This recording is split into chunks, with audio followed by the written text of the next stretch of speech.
Okay, so we're going to be starting off with our advancing step for this video.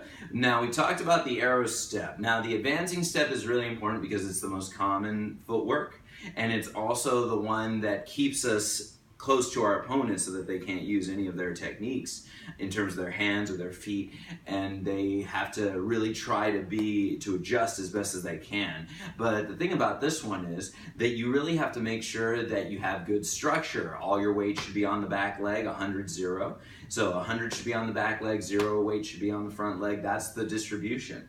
When you do this one, it looks like this. I'm going to start off with a basic arrow, and I'm going to show you the advanced step afterward. Then I'm going to show you what to do with the turn. So when you start off this way, you start off with a basic arrow. I'm going to do an attacking one. 1, 2, 3. 100% of the weight, 0% of the weight. Okay, very important. 100, 0.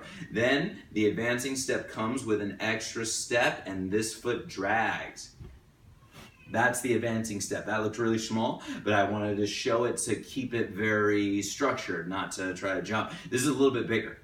1, 2, 3, and you add in the footwork. This foot should be dragging right here. I'm going to show one more time. 1, 2, 3. Now, when you are here, after you've done a couple, I highly recommend doing the other side. What you do for one side, you have to try to even out with the other side. So you're going to turn and throw a punch, just like your basic turn. You're going to turn and throw a punch. Let me show it from this angle right here. Turn, and I throw the punch at my target. Now look at where my weight is, 100, 0 right here. So now that I've thrown this punch, I do the advancing step with this foot. This foot drags. It's the linkage force right here with the legs that's dragging this foot. And you want it, always keep it at 100, 0. A lot of people falter with the weight distribution here. But you start right here, 1, 2, 3, and then 1, 2, 3. Try to avoid this one. You don't want to lean your head in, because what happens when you lean your head in, you give the bad guy a good reason to go for it. You don't want this one. This is very bad, okay?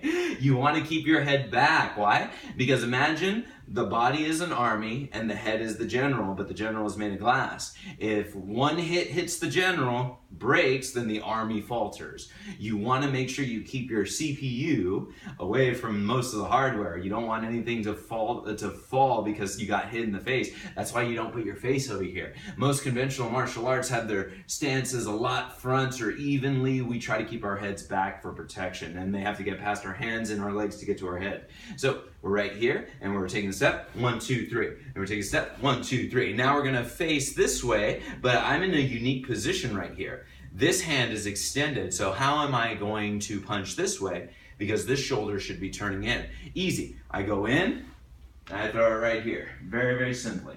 And then I continue. 1, 2, 3. 1, 2, 3. 1 foot steps at a time. All my weight is here. 1, 2, 3. Hips are square right here. Boom. And this is really, really important for this one, okay? So if you practice this one over and over again, all you need to do is, if you want to keep it simple, if you have limited space, step 1, 2, 3. Step 1, 2, 3. See? Very, very easy. Step 1, 2, 3. Step 1, 2, 3. Very, very easy. No problem. All the weight's back here. Biggest thing, head away from the front, head in the back. And this one is 0 weight on the leg, okay? So make sure you do this one, and this is your advancing step.